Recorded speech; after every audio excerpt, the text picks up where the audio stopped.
ಶ್ರೀ ಗುರುಭ್ಯೋ ನಮಃ. ಹರಿ ಓಂ. ವಿಶ್ವರೂಪಾಧ್ಯಾಯವನ್ನು ಮುಗಿಸಿ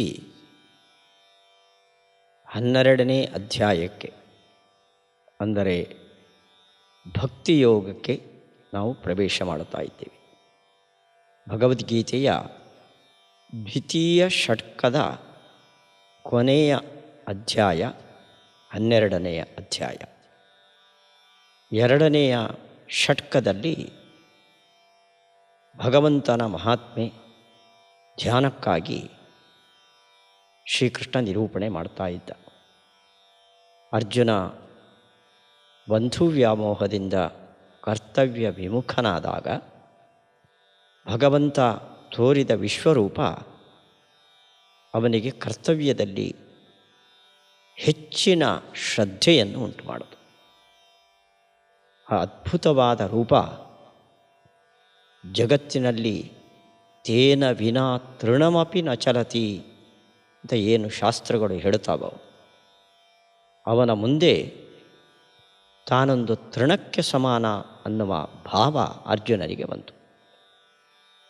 ನಾನು ಮಾಡ್ತೇನೆ ಅನ್ನುವ ಭಾವ ಕಡಿಮೆಯಾಗಿ ಏನಿದ್ರೂ ಇಂತಹ ಅದ್ಭುತ ಮಹಿಮೆಯ ಪರಮಾತ್ಮನೇ ಪ್ರಪಂಚದ ಆಗು ಹೋಗು ಕಡೆಗೆ ಕಾರಣ. ನಿಮಿತ್ತ ಮಾತ್ರಂ ಭವಸವ್ಯ ಸಾಚಿನ್ನಂತ ಕೃಷ್ಣ ಮುಂದೆ ಹೇಳುವಂತೆ ತಾನೊಂದು ನಿಮಿತ್ತ ಮಾತ್ರ ಅನ್ನುವ ಸತ್ಯದ ಅರಿವು ಅರ್ಜುನನಿಗೆ ಆಯಿತು. ಇದು ವಿಶ್ವರೂಪಾಧ್ಯಾಯದಿಂದ ಅರ್ಜುನನಿಗೆ ಸಿಕ್ಕ ಪ್ರೇರಣೆ.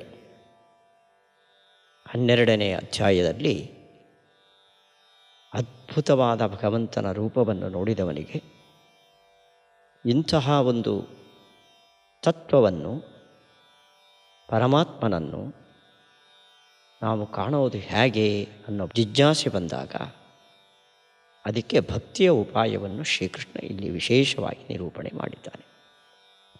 ಆರಂಭದಲ್ಲಿ ದೇವರನ್ನು ಹೊಂದೋದಕ್ಕೆ 2 ಮಾರ್ಗಗಳಿವೆ. ಒಂದು ಶ್ರೀತತ್ವವನ್ನು ಉಪಾಸನೆ ಮಾಡಿ ಆ ಮೂಲಕ ಭಗವಂತನ ಉಪಾಸನೆಯಿಂದ ಸಿದ್ಧಿಯನ್ನು ಪಡೆಯೋದು. ಇನ್ನೊಂದು ನೇರವಾಗಿ ಲಕ್ಷ್ಮೀ ಸಹಿತ ನಾರಾಯಣನನ್ನೇ ಮೆಚ್ಚಿಸಿ ಮೋಕ್ಷವನ್ನು, ಸಿದ್ಧಿಯನ್ನು ಪಡೆಯೋದು. ಈ 2ರಲ್ಲಿ ಯಾವ ಮಾರ್ಗ ಒಳ್ಳೆಯದು ಅಂತ ಅರ್ಜುನ ನಮ್ಮ ಪರವಾಗಿ ಶ್ರೀಕೃಷ್ಣನನ್ನು ಕೇಳುತ್ತಾ ಇದ್ದಾನೆ. ಅರ್ಜುನ ಉವಾಚ ಏವಂ ಸತತಯುಕ್ತಾಯೇ ಭಕ್ತಾಸ್ತ್ವಾಂ ಪರ್ಯುಪಾಸತೆ ಯೇ ಚಾಪ್ಯಕ್ಷರಮವ್ಯಕ್ತಂ ತೇಷಾಂ ಕೇ ಯೋಗವಿತ್ತಮಾಃ. ಪದವಿಭಾಗ. ಏವಂ ಸತತಯುಕ್ತಾಃ ಯೇ ಭಕ್ತಾಃ ತ್ವಾಂ ಪರ್ಯುಪಾಸತೆ ಯೇ ಚ ಅಪಿ ಅಕ್ಷರಂ ಅವ್ಯಕ್ತಂ ತೇಷಾಂ ಕೇ ಯೋಗವಿತ್ತಮಾಃ. ಇಲ್ಲಿ 2 ಶಬ್ದಗಳನ್ನು, ತ್ವಾಂ ಪರ್ಯುಪಾಸತೆ, ಅವ್ಯಕ್ತಂ ಪರ್ಯುಪಾಸತೆ. ಅವ್ಯಕ್ತೋಪಾಸನೆಯ ಮಾರ್ಗ, ಭಗವಂತನ ಉಪಾಸನೆಯ ಮಾರ್ಗ. ತ್ವಾಂ ಅಂದರೆ ಅರ್ಜುನನ ಎದುರುಗಡೆ ಕೃಷ್ಣ ಇದ್ದಾನೆ. ನಿನ್ನನ್ನು ಉಪಾಸನೆ ಮಾಡುವವರು ಕೆಲವರು, ಅವ್ಯಕ್ತ ತತ್ವವನ್ನು ಉಪಾಸನೆ ಮಾಡುವವರು ಮತ್ತೆ ಕೆಲವರು. ಇಲ್ಲಿ ಅವ್ಯಕ್ತ ಅಂದರೆ ನಿರ್ಗುಣ ಅನ್ನುವ ಅರ್ಥ ಇದೆ. ಕೆಲವರು ಈ ಶಬ್ದಕ್ಕೆ ಈ ಅರ್ಥವನ್ನು ಮಾಡುತ್ತಾರೆ. ಆದರೆ ಅವ್ಯಕ್ತ ತತ್ವ ಅಂತ ಒಂದಿದೆ. ಈ ಪ್ರಪಂಚಕ್ಕೆ, ಜಡವಾದ ಪ್ರಪಂಚಕ್ಕೆ ಮೂಲವಾದ ಒಂದು ತತ್ವ, ಜಡವಸ್ತು. ಒಬ್ಬ ನೇಕಾರ ಬಟ್ಟೆ ಮಾಡಬೇಕಾದರೆ ಆ ನೇಕಾರ ಎಂಬ ಒಬ್ಬ ಚೇತನನೂ ಇರಬೇಕು, ಬಟ್ಟೆ ಮಾಡೋದಕ್ಕೆ ಬೇಕಾದ ಹತ್ತಿಯೂ ಬೇಕು. ಒಂದು ಜಡ, ಒಂದು ಚೇತನ, ಇವೆರಡು ಸೇರಿದರೆ ಒಂದು ಪದಾರ್ಥದ ಸೃಷ್ಟಿಯಾಗ್ತದೆ. ಅದರಂತೆ ಈ ಜಗತ್ತಿನ ಸೃಷ್ಟಿಯೂ ಕೂಡ ನೇಕಾರನ ಜಾಗದಲ್ಲಿ ಭಗವಂತ, ಹತ್ತಿಯ ಜಾಗದಲ್ಲಿ ಯಾವುದು ಅಂದರೆ ಅದನ್ನು ಅವ್ಯಕ್ತ ತತ್ವ ಅಂತ ಕರೀತಾರೆ. ಅದಕ್ಕೆ ಪ್ರಕೃತಿ, ಅವ್ಯಕ್ತ, ಆನುಮಾನಿಕ ಇತ್ಯಾದಿ ಹೆಸರುಗಳು ಇವೆ.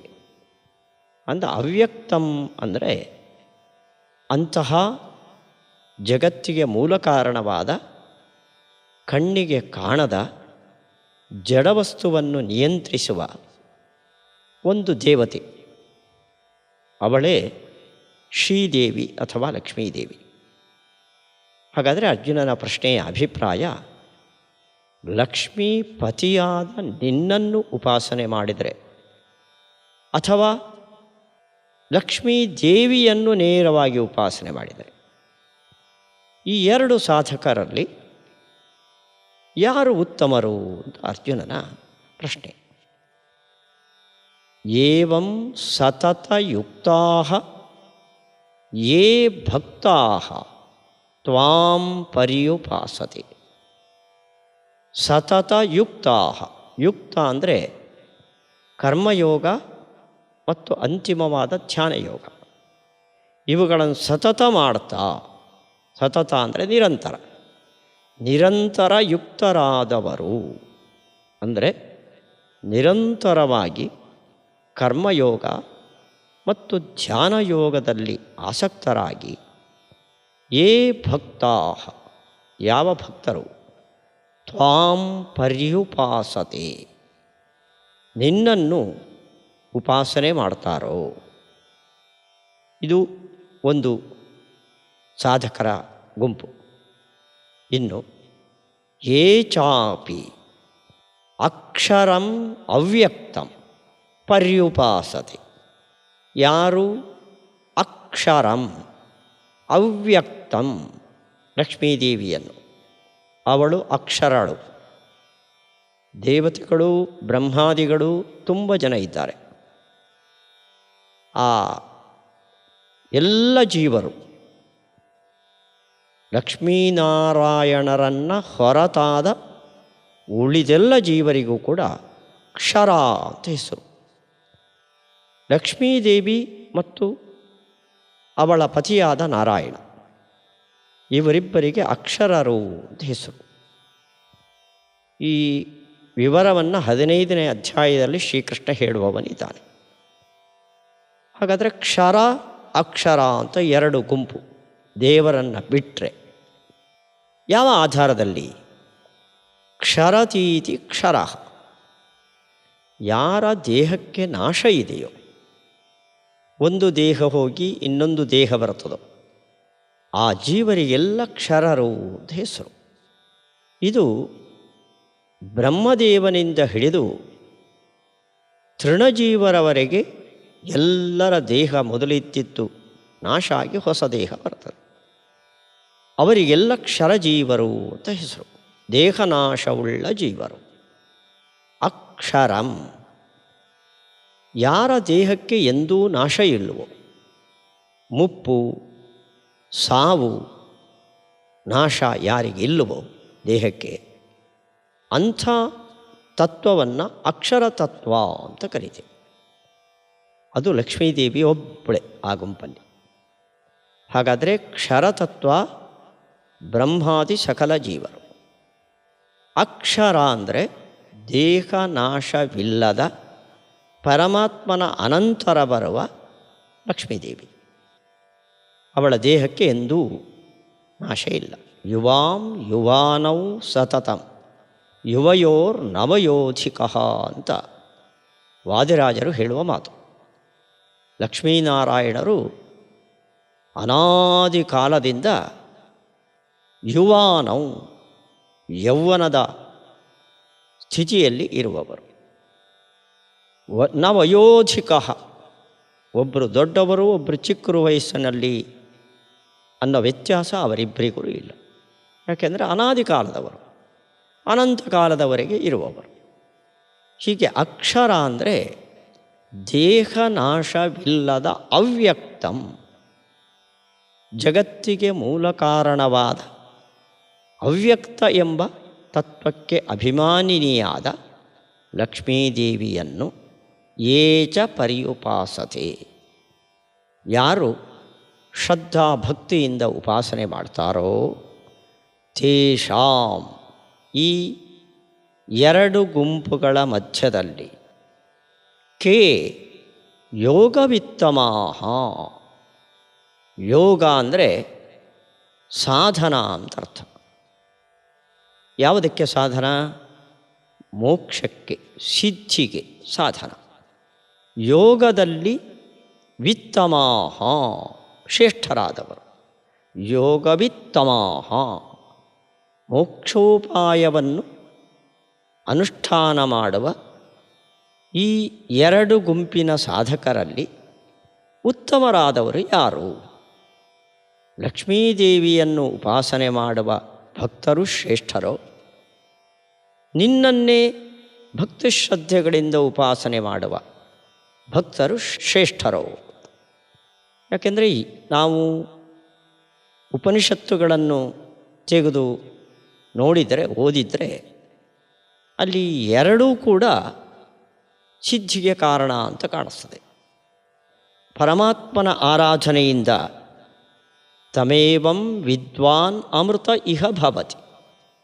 ತಮ್ ಅಂದರೆ ಪರಮಾತ್ಮನನ್ನು, ಏವಂ ವಿದ್ವಾನ್, ಪುರುಷ ಸೂಕ್ತದಲ್ಲಿ ಹೇಳಿದ ಮಹಿಮೆ ಗುಣ ಧರ್ಮಗಳು ಇದೆ ಅಂತ ಯಾರು ತಿಳಿತಾರೋ ಸಹ ಅಮೃತಃ ಭವತಿ.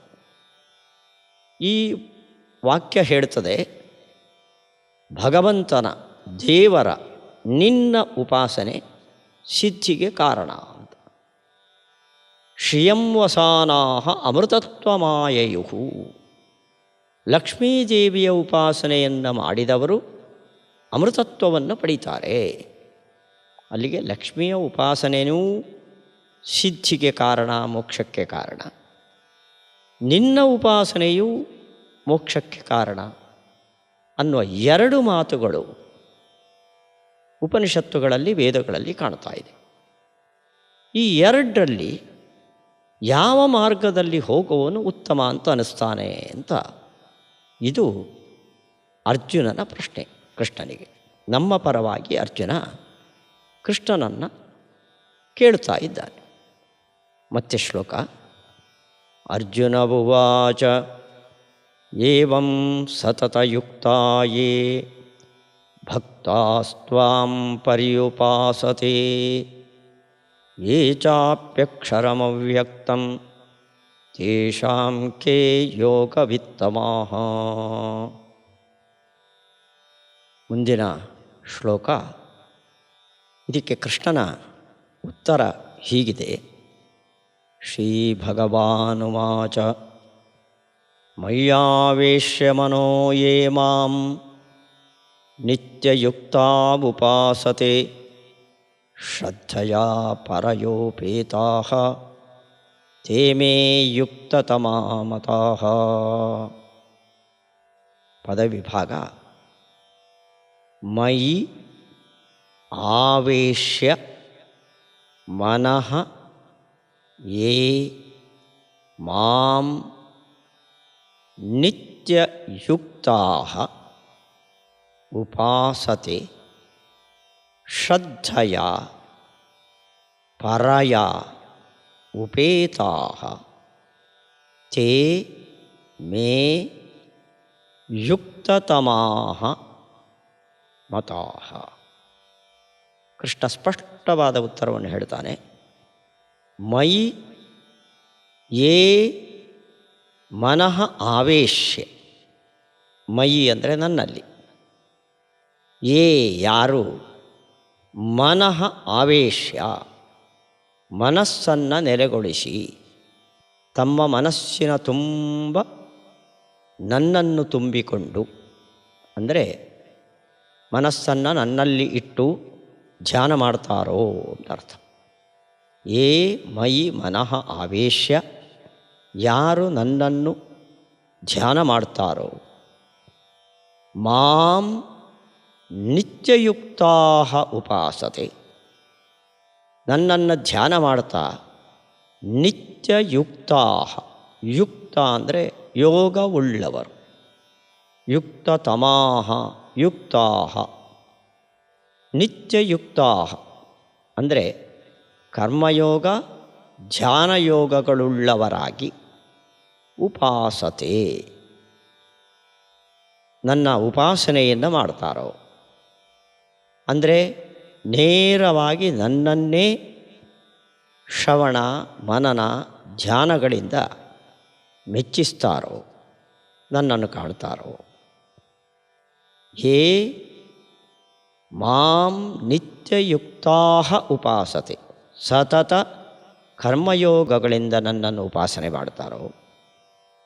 ಹಾಗೆ ಪರಯಾ ಶ್ರದ್ಧೆಯಾ ಉಪೇತಾ, ಪರ ಅಂದರೆ ಶ್ರೇಷ್ಠವಾದ, ಶ್ರದ್ಧೆಯ ಶ್ರದ್ಧೆಯಿಂದ, ಉಳಿದ ಪ್ರಾಪಂಚಿಕ ವಸ್ತುಗಳಿಗಿಂತಲೂ ಮಿಗಿಲಾದ ಶ್ರದ್ಧೆಯಿಂದ, ಪರಯಾ ಶ್ರದ್ಧೆಯ ಉಪೇತಾ ಕೂಡಿದವರಾಗಿ, ಮಾಂ ಉಪಾಸತೆ ನನ್ನನ್ನು ಉಪಾಸನೆ ಮಾಡುವವರೋ, ತೇ ಮೇ ಯುಕ್ತತಮಾಹ ಮತಾಹ, ಯುಕ್ತರು ಅಂದರೆ ಮೋಕ್ಷ ಸಾಧನೆಯಲ್ಲಿ ತೊಡಗಿದವರು.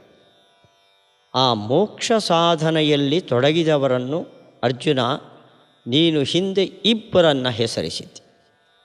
ಒಂದು ಲಕ್ಷ್ಮೀದೇವಿಯನ್ನು ಉಪಾಸನೆ ಮಾಡುವವರು, ಅವರಿಗೂ ಮೋಕ್ಷ ಇದೆ.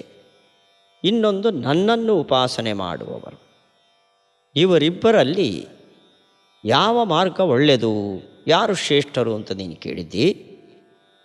ನನ್ನನ್ನು ಯಾರು ಭಕ್ತಿ ಶ್ರದ್ಧೆಗಳಿಂದ ಉಪಾಸನೆ ಮಾಡ್ತಾರೋ ಅವರನ್ನು ನಾನು ಯೋಗದಲ್ಲಿ ಶ್ರೇಷ್ಠರು, ಮೋಕ್ಷ ಸಾಧನವನ್ನು ಅನುಷ್ಠಾನ ಮಾಡುವವರಲ್ಲಿ ಲಕ್ಷ್ಮೀದೇವಿಯ ಉಪಾಸನೆ ಮಾಡುವವರಿಗಿಂತಲೂ ಶ್ರೇಷ್ಠರು ಅಂತ ತೇ ಮೇ ಯುಕ್ತತಮಾಹ ಇತಿ ಮತಾಹ. ಹೀಗೆ ನನ್ನಿಂದ ಅವರು ತಿಳಿಯಲ್ಪಡ್ತಾರೆ. ಅದಕ್ಕೆ ಕೃಷ್ಣನ ಅಭಿಪ್ರಾಯ ಏನು ಅಂದರೆ, ನೇರವಾಗಿ ನನ್ನನ್ನೇ ಕರ್ಮಯೋಗ ಧ್ಯಾನಯೋಗಗಳಿಂದ ಯಾರು ಉಪಾಸನೆ ಮಾಡ್ತಾರೋ ಅವರು ಲಕ್ಷ್ಮೀದೇವಿಯ ಉಪಾಸಕರಿಗಿಂತಲೂ ಶ್ರೇಷ್ಠರು ಅಂತ ನಾನು ಭಾವಿಸ್ತೇನೆ. ಇದು ಸ್ಫುಟವಾದ ಉತ್ತರ. ಅದಕ್ಕೆ ಯಾಕೆ ಅಂತ ಅನ್ನೋದಕ್ಕೆ ಮುಂದೆ ಕಾರಣವನ್ನು ಕೊಡ್ತಾನೆ. ಮತ್ತೆ ಶ್ಲೋಕ. ಶ್ರೀ ಭಗವಾನುವಾಚ ಮಯ್ಯಾವೇಶ್ಯ ಮನೋ ಯೇ ಮಾಂ ನಿತ್ಯಯುಕ್ತಾವುಪಾಸತೆ ಶ್ರದ್ಧಯಾ ಪರಯೋಪೇತಾಃ ತೇ ಮೇ ಯುಕ್ತತಮಾ ಮತಾಃ. ಯಾಕೆ? ಅದಕ್ಕೆ ಶ್ರೀಕೃಷ್ಣ ಕೊಡುವ ಕಾರಣ ಕೆಲವು ಶ್ಲೋಕಗಳಲ್ಲಿ ಇದನ್ನು ನಿರೂಪಣೆ ಮಾಡ್ತಾನೆ ಅವನು. ಯೇ ತ್ವಕ್ಷರಮನಿರ್ದೇಶ್ಯಂ ಅವ್ಯಕ್ತಂ ಪರ್ಯುಪಾಸತೆ ಸರ್ವತ್ರ ಗಮಚಿಂತ್ಯಂಚ ಕೂಟಸ್ಥಮಚಲಂ ಧ್ರುವಂ. ಯೇ ತು ಅಕ್ಷರಂ ಅನಿರ್ದೇಶ್ಯಂ ಅವ್ಯಕ್ತಂ ಪರ್ಯುಪಾಸತೆ ಸರ್ವತ್ರ ಗಂ ಅಚಿಂತ್ಯಂ ಚ ಕೂಟಸ್ಥಂ ಅಚಲಂ ಧ್ರುವಂ. ಯೇ ಯಾರು ಕೂಟಸ್ಥಂ ಪರ್ಯುಪಾಸತಿ. ಕೂಟಸ್ಥಂ ಅಂದರೆ ನಿರ್ವಿಕಾರಳಾದವಳು ಕೂಟವತು ತಿಷ್ಠತಿ. ಕೂಟ ಅಂದರೆ ಅವ್ಯಾಕೃತ ಆಕಾಶ. ಆ ಅವ್ಯಾಕೃತ ಆಕಾಶ ಅನಾದಿ ಅನಂತ ಕಾಲಗಳಿಂದ ಯಾವ ವ್ಯತ್ಯಾಸವೂ ಇಲ್ಲದೆ ಒಂದೇ ರೀತಿಯಾದ ತತ್ವ. ಅದರಲ್ಲಿ ಹೆಚ್ಚು ಕಡಿಮೆ, ಬೆಳೆಯೋದು ಕುಗ್ಗೋದು ಇದು ಯಾವುದೂ ಇಲ್ಲದ ಎಲ್ಲೆಡೆ ವ್ಯಾಪ್ತವಾದ ಒಂದು ತತ್ವ ಆಕಾಶ ತತ್ವ. ಅದರಂತೆ ಯಾವ ವ್ಯತ್ಯಾಸವೂ ಇಲ್ಲದೆ ಇರುವ ಒಂದು ಚೇತನ ತತ್ವ ಲಕ್ಷ್ಮೀದೇವಿ. ಆ ಕೂಟಸ್ಥಂ ಯೇ ಪರ್ಯುಪಾಸತೆ, ಯಾರು ಉಪಾಸನೆ ಮಾಡ್ತಾರೋ ಆ ಕೂಟಸ್ಥಕ್ಕೆ ಕೆಲವು ವಿಶೇಷಣಗಳನ್ನು ಕೊಡ್ತಾನೆ. ಅವರಿಗೇನಾಗುತ್ತೆ ಅಂತ ಮುಂದೆ ಹೇಳ್ತಾನೆ ಶ್ರೀಕೃಷ್ಣ. ಅಕ್ಷರಂ, ಕ್ಷರ ಅಂದರೆ ದೇಹನಾಶ ಉಳ್ಳವರು. ಲಕ್ಷ್ಮೀದೇವಿಯ ದೇಹಕ್ಕೆ ಎಂದೂ ನಾಶ ಇಲ್ಲ ಆದ ಕಾರಣ ಅಕ್ಷರ ತತ್ವ ಅಂತ ಕರೆಸಿಕೊಳ್ತಾಳೆ. ಅಲ್ಲಿಗೆ ಕೂಟಸ್ಥವಾದದ್ದು ಅಕ್ಷರ, ದೇಹ ನಾಶವಿಲ್ಲದ ತತ್ವ ಲಕ್ಷ್ಮಿ. ಅನಿರ್ದೇಶ್ಯಂ, ನಿರ್ದೇಶ್ಯ ಅಂದರೆ ನಾವು ನೋಡಬಹುದಾದ, ಎದುರುಗಡೆ ಬೆಟ್ಟು ಮಾಡಿ ತೋರಿಸಬಹುದಾದ, ಕಣ್ಣಿಂದ ನೋಡಬಹುದಾದ ವಸ್ತು, ಅದು ನಿರ್ದೇಶ್ಯ. ಅನಿರ್ದೇಶ್ಯ ಅಂದರೆ ನಮ್ಮ ಬುದ್ಧಿಗೆ ನಿಲುಕದ್ದು, ಕಣ್ಣಿಗೆ ಕಾಣದ್ದು ಅಂತ ಅರ್ಥ. ಅಲ್ಲಿಗೆ ಅಕ್ಷರಂ ದೇಹನಾಶವಿಲ್ಲದ, ಅನಿರ್ದೇಶ್ಯಂ ಬುದ್ಧಿಗೆ ಸಿಗದ, ಅವ್ಯಕ್ತಂ ವ್ಯಕ್ತ ಅಂದರೆ ಎಲ್ಲೆಡೆ ನೋಡುವ ವಸ್ತು. ಅವ್ಯಕ್ತಂ ವ್ಯಕ್ತವಲ್ಲದ, ಕಣ್ಣಿಗೆ ಕಾಣದ. ಸರ್ವತ್ರ ಗಂ ಎಲ್ಲ ಕಡೆ ಇರುವ. ಲಕ್ಷ್ಮೀ ತತ್ವ ಅವಳಿಗೆ ಸಮನ ಅಂತ ಹೆಸರು.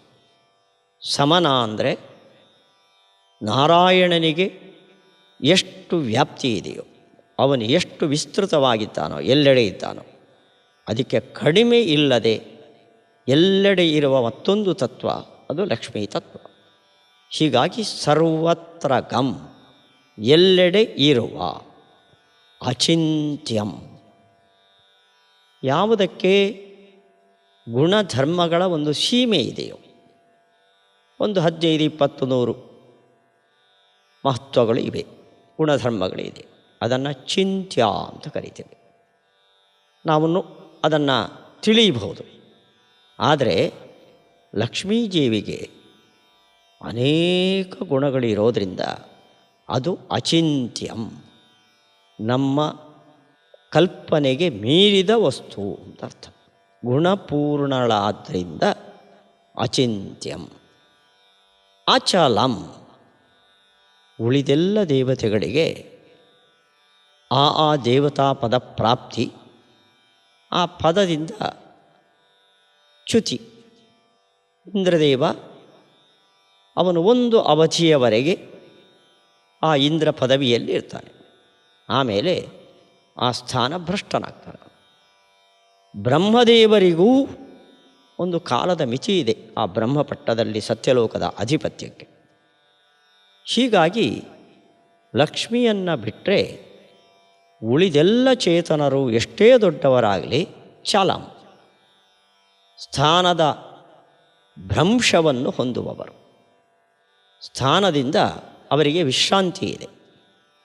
ಆದರೆ ಎಂದೂ ಸ್ಥಾನದ ಚ್ಯುತಿ ಇಲ್ಲದ ತತ್ವ ಅದು ಅಚಲಂ ಲಕ್ಷ್ಮೀದೇವಿ. ಸದಾ ನಾರಾಯಣನ ಪತ್ನಿ ಎಂಬ ಪಟ್ಟ ಅವಳಿಗೆ ಸ್ಥಿರವಾದದ್ದು. ಹೀಗಾಗಿ ಅಚಲಂ ಚಲನೆ ಇಲ್ಲದ್ದು. ಧ್ರುವಂ ಆಕೆ ಧ್ರುವ ಅಂದರೆ ಸ್ಥಿರವಾದವಳು ಅಂತ ಅರ್ಥ. ಸ್ಥಾನಭ್ರಂಶ ಇಲ್ಲ.